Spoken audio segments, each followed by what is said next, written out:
Hey, welcome back everybody. Today I want to walk you through a mod for a Stratocaster that might give you a little more sustain, a little better feel, maybe improve your tone a little bit. So let's get into it. Today I got my Squier Vintage Modified Surf Strat that I've done a lot of mods to over the years, but one that I have not done yet and I've been thinking about doing, and I decided to go ahead and do that today, is change out the trem block. So if you look, the trem on this one has a very thin, lightweight pot metal block. And what I'm going to be upgrading it to is this trem from Music Lily.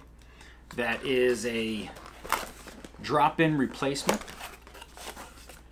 However, it has a full-size brass trem block. Okay, so that's going to give us a lot more weight in the bridge. Should help us with some sustain and some feel, and also make the guitar feel a little bit more balanced in my opinion. So the body of this is pretty light, and I like that lightweight, but I think this is going to add just a little bit more to the tail here to give us a little bit better balance for it. For me, okay. Your mileage may vary. So this kit from Music Lily comes with everything you need. It's got a new trem arm. Let's take a look inside the box here. So you got a new trem arm. You've got all your hardware.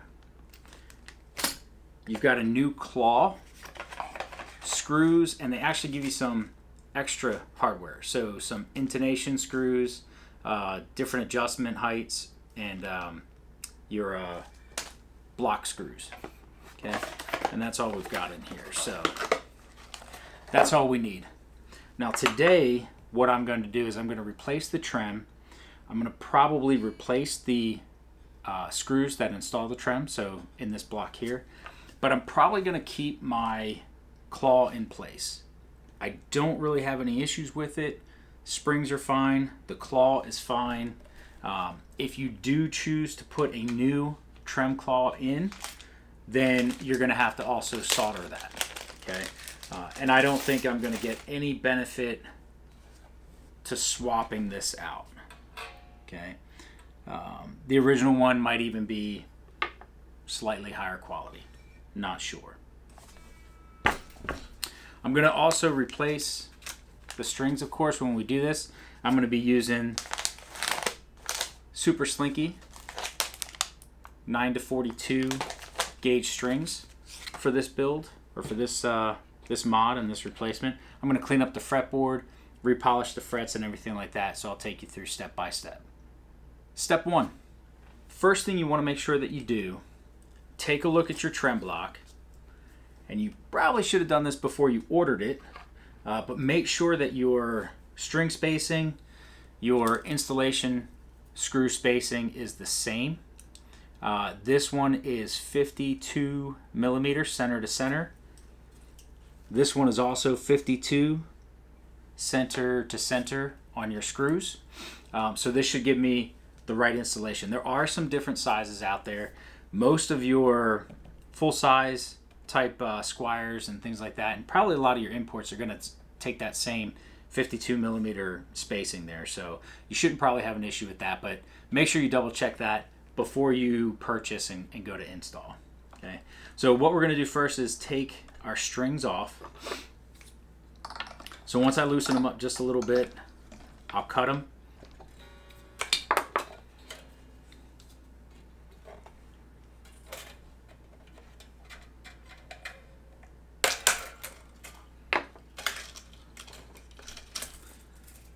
And one thing I love about this guitar is it has some vintage style split tuners.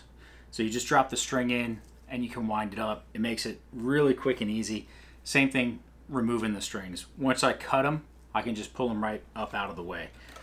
Now, to remove them from the bridge, you'll just push them through. Bring them out the back. The other thing you'll need is a screwdriver.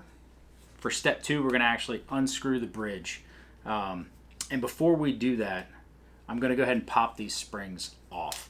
So now that I don't have any tension on here, the only tension I have is from the springs in the back. And you can do this one of two ways. I like to just take it from the block side, pull it straight up, and then unhook it Any pliers will do.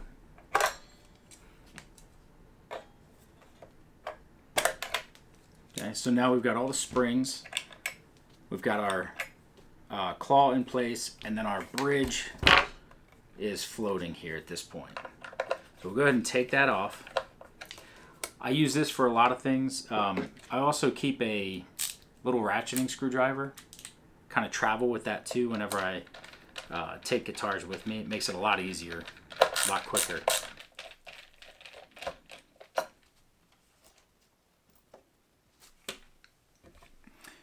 Now that the trem is unscrewed, we can simply grab that and pull that out.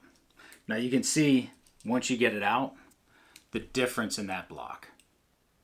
It is significant. It weighs a lot different. So brass is generally heavier. You can get a full size trem block here in the potted metal like this, which is fine, adds a lot of weight. Your made in Mexico strats, things like that will have that. But these brass blocks are really, really impressive. So what I'll do first is I'll just make sure that that drops in and fits just fine. You can take a look at the back side once it's in there and just make sure that you have enough room. If you want it to work properly, you're going to have enough space for that to come up. Okay, so that's when you're actually activating your trem arm. Me personally, I don't really use the trem arm much, so I'm going to keep it decked, so I'm not worried about that. But this cavity has plenty of room, and most of your Strat style guitars should have plenty of room. Installing is almost just a reverse of the removal, but before I do that, I want to make sure that I wipe down my guitar, polish it a little bit with some guitar polish and cleaner from Dunlop.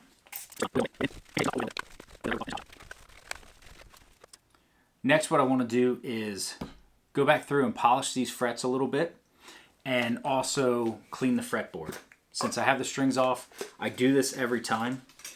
Now, I don't go through and file and level and do all those things with frets unless they are necessary.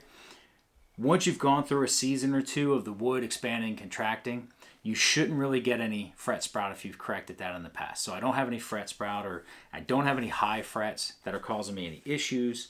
All I have is, just normal wear and tear. At some point, depending on how much you play, how hard you play, you will start to wear down some of your frets more than others.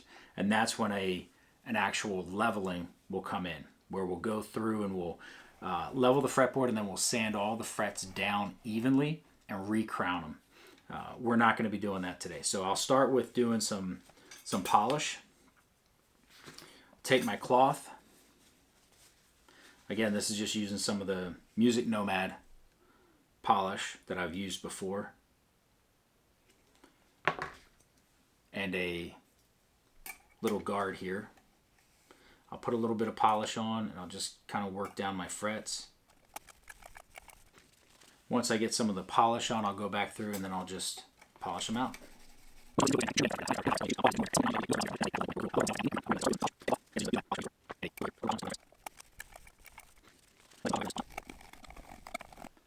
If your frets are really dirty, you can use some steel wool, some of the 000, I think it's 4 zeros, whatever. Steel wool, I'll normally do that. These, I really do maintain these a little bit more than some of my other ones, so I don't really need to do that. But if they feel a little gritty, go ahead and knock them down with some of that steel wool. And then you'll also see me sometimes use a little Dremel type tool or Ryobi tool that has a polishing wheel. So if they're really grimy or they need some extra attention, I'll really polish them up with that. But this polish works really, really well for me, and I have not had any issues with that.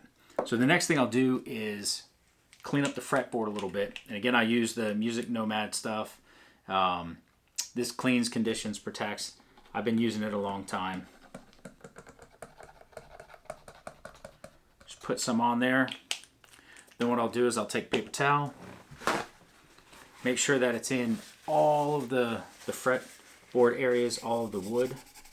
Make sure it has a nice coating. and then I'll go back through and I'll keep finding clean parts of the paper towel and cleaning it up. And I'll do that a couple times.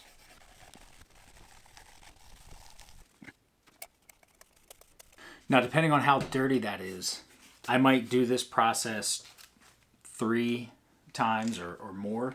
I'm going to probably just do this twice. So I get that first pass on there. I really treat that like it's a cleaning pass. So I clean off as much as possible. Now I'm coming back through and I'm going to let this, once I rub this in, I'm going to let this soak for just a little bit, and then we'll come back and I'll kind of polish it out and clean it. Okay, I'm going to let that sit for a minute and then we'll come back. All right, I'm back. It's actually been about 5 minutes.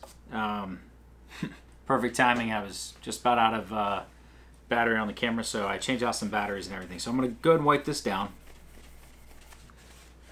Like I said, I'm going to, just like I do with everything else, go with a clean part of the cloth here, the paper towel, and just keep doing that until everything looks clean. There we go. Now we're ready to get this bridge back in place. So this kit comes with everything that you need. Comes with new screws, mounting screws for the bridge. Taking a look at these should be exactly the same size. But what I want to do before I install them is just kind of get a feel for how these screws fit versus the existing screws.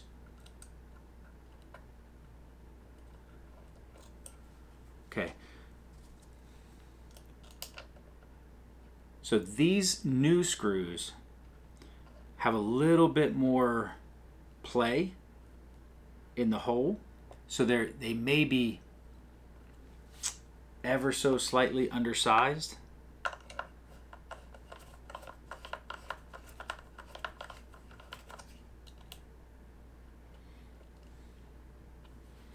Maybe not.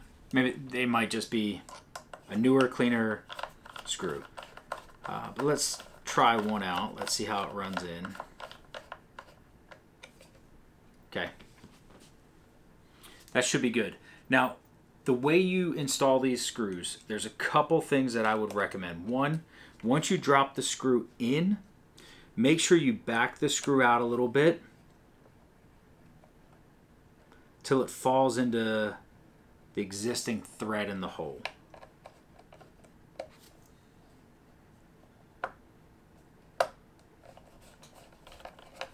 And then run it in.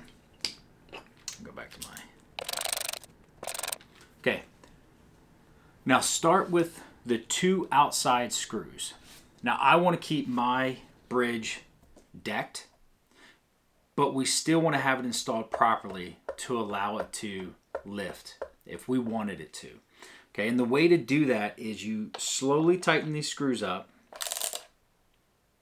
until you see them pull the back side of that bridge up.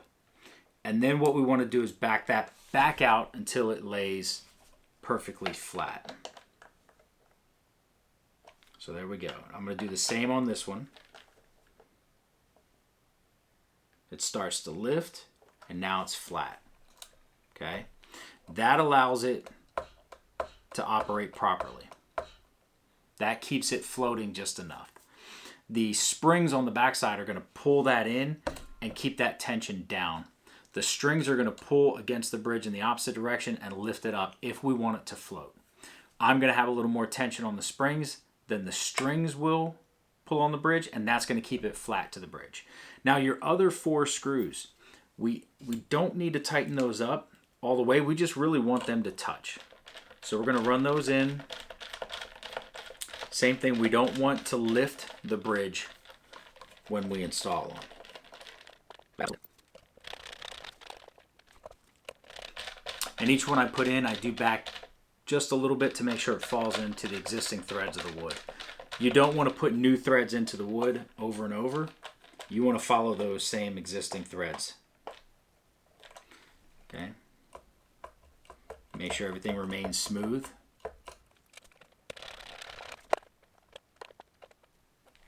Okay, there we go. Now we're ready to install the the springs on the backside. So I'll flip it over. Again, I'm going to reuse this claw. If you don't want to reuse the claw, you will have to desolder the ground wire and then resolder that ground wire on the new claw. So I like to, you've got 1, 2, 3, 4, 5 positions here. You can install up to 5 springs if you choose. I'm not going to install all 5. I'm going to get the first one in the center. And then I'm going to install 2 more. Now there's a couple ways to do this. Originally, if you get your guitar, you'll see them side by side here, pulling from the center and then pulling out to the outer screw like that. Or you'll see it, you may want to run it like this. It's totally up to you. I'm going to go back and I'm going to run these just like that. I took 4 springs off of my old bridge because I wanted more tension on there because I wanted to have it decked and try to get as much of the vibrations into the body. With this block, I'm not concerned with that. And that already feels way better with that weight. So I'm going to leave it just like that. Okay. Now that we have the springs in place, we have the screws in place, we've polished the frets, we've cleaned the fretboard, I've polished the body a little bit, cleaned it up. We're going to want to put the strings in, and you can double check, make sure everything works properly. So it does come with a trem arm. I'm not going to keep that arm in place. I have a couple other arms. This one is a white one, and I use the aged kind of parchment looking components. So you can just make sure that that works properly. Now again, if you want to have a floating trem, you might want to go in and loosen the screws on the back a little bit. This has a lot of tension on it because I like to have a bit more tension. But everything works smoothly. So that works well. Springs pull it right back down into place. So we're all set. It also comes with your Allen key to adjust your intonation, or excuse me, your action on your saddles. And then back here we'll adjust for intonation. So first thing we need to do is get it restrung, and then we'll be able to tune it and get it intonated.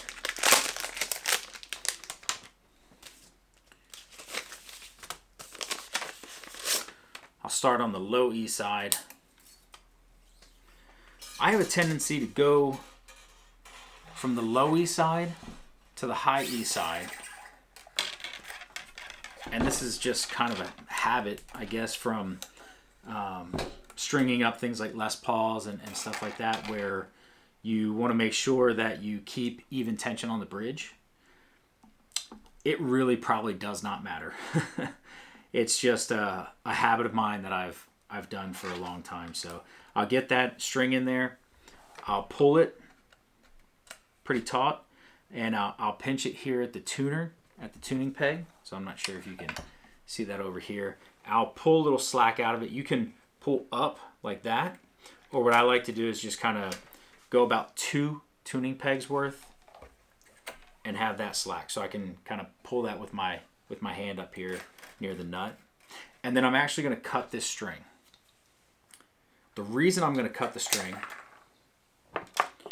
as opposed to going through the tuning peg hole and looping it around, in this case I have split tuners. So the tuning peg itself has a hole in it. And I can run that string down and then pull it. That locks it in place, and I can start to wind it up. So I'll start to wind it up like normal.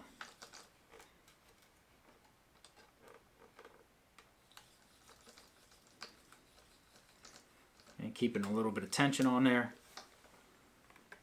so that it starts to go down the peg.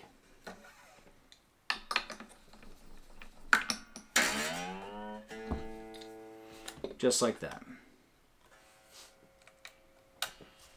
Okay, so I'm going to go through And I'm going to put all those strings in, following that same process, and then we'll come back and get it in tune. Okay everybody, we're back, and I've got all the strings on. I didn't run into any issues. Everything went very smoothly. I will say right now, the way the bridge is set up, so before I really do any heavy tuning, I do want to just level out these saddles. So there are a couple where the screws are just really long in here, and they're lopsided. So I just want to make sure that they're level. I'm not worried about the action just yet.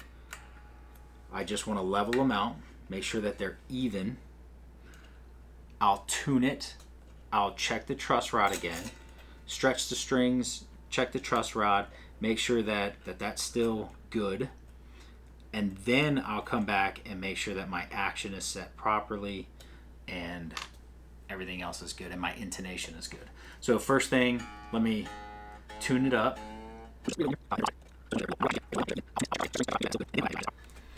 And once you get it basically in tune, we're not there yet. We need to make sure we stretch the strings out. New strings have to be stretched. So what I tend to do is I'll grab it under my fingers here and kind of push down with my thumb and just kind of walk up like that, just pulling that string. I keep my thumb generally over the nut here, not really necessary, but I do try to work all the way up the strings. As you get to the thinner strings, just be careful. You know, don't run your hand up there too fast and cut into your fingers. They make string stretchers that you can use. I find that this is generally fine for me. And I might do that a few times, and your strings will continue to kind of settle in place. That's fine. You know, keep tuning. Every time you pick up your guitar, make sure you tune it up. That should be the first thing you do.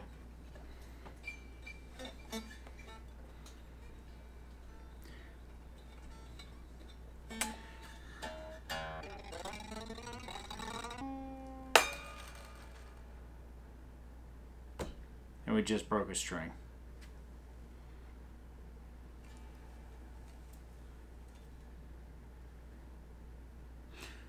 Okay, we didn't break a string. What ended up happening, which is not very common for me, is the string actually slipped out of that split at the end. So let's see if we can get that back in there. Give me just a second. Okay, so I wasn't actually able to get that back in. That was probably user error. I don't think that I set that in all the way, and it didn't have enough to actually grip down in there. So I have to, unfortunately, put a new string on.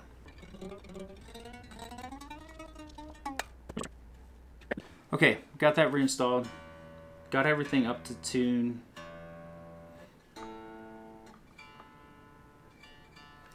I'm going to check the truss rod. And again, I'll hold that at the first fret, and depending on the guitar, about where it mounts up with the body. So this is the 12, 13, 14, 15, 16, 17 range, and just make sure that I have just a little bit of play there around the 8th fret. I don't want a whole lot. About 9 thousandths is some 10 thousandths is kind of 8 to 10 range, but that's totally up to you. Some players really do like a little bit more, and some like it as flat as possible. What you don't want is absolute zero. You want just the tiniest gap and start there. Now once you're getting this up to tune, if you want it to stay flat, like I have it, we call that decked, right?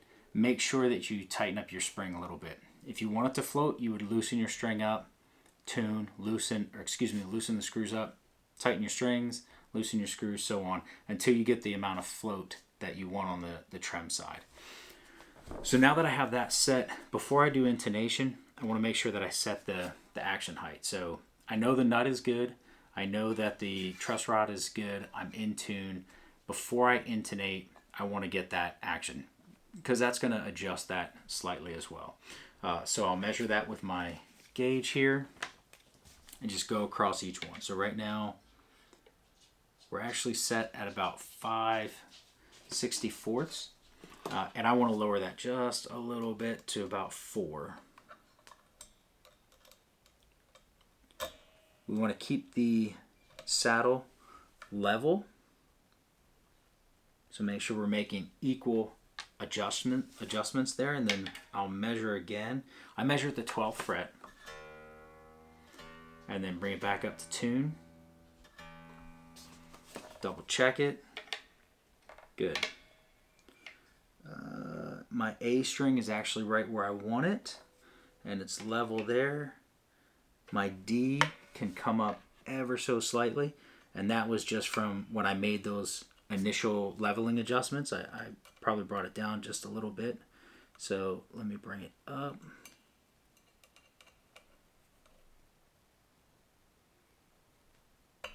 Now this Allen key that comes with it seems to be really cheap, so it's actually slipping in these screws. Give me a second, I'm going to get a new Allen key and we'll knock this out. Okay, I'm back with a new Allen key.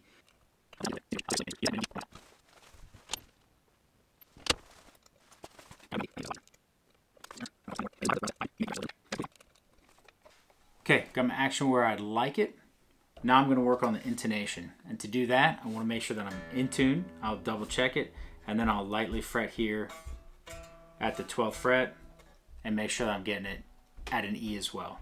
So that was intonated properly. Okay, that's actually set up really well. So what would happen is if you have a note that, say, you fret an E or an open E, you fret at the 12th fret and it's flat, that means the distance from the 12th fret to the bridge saddle is a little long. You would actually loosen that up and allow the saddle to come forward towards the neck a little bit, tune it again, and then double check it. And you'd make minor adjustments to the screw on the back, which is a Phillips type screw.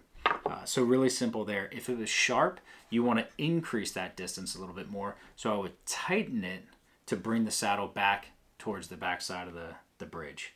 But now we have it in tune. We have the action set. I've got my screws pulling, or my springs pulling, to keep it decked to the body. Give it a quick wipe again, just where I had my hands. Okay, got new strings on. And we've got a new brass block, full brass block trem. I'll leave a link in the description, but let's feel that. So that feels great.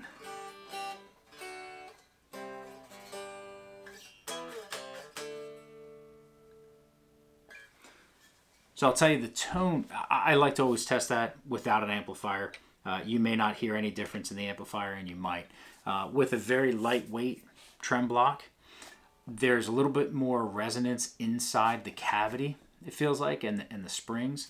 With a full heavy trem block like that, that's totally eliminated for me with this guitar. That was one thing that I didn't fully love about that guitar, or this particular guitar, is that echo in the cavity, that springy sound. This really locked it in. So now I've got a nice full resonant trem block that allows that tone to be carried through the strings better than the old one. So again, I'll leave a link in the description for this particular trem that I used. I have put some full-size trem blocks in a couple other guitars that were the Fender brand, and that was great too. But I wanted to try this one out with the brass block. Those are the normal potted metal. So I really like that. It feels great.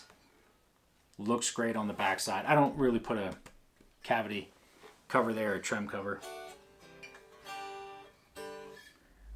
I love how that feels. Thanks for joining me. If you like this type of content, if you like the mods, if you like some of the DIY stuff, learning how to do that, please like, subscribe, hit the bell notification, and stick with us. Thanks again.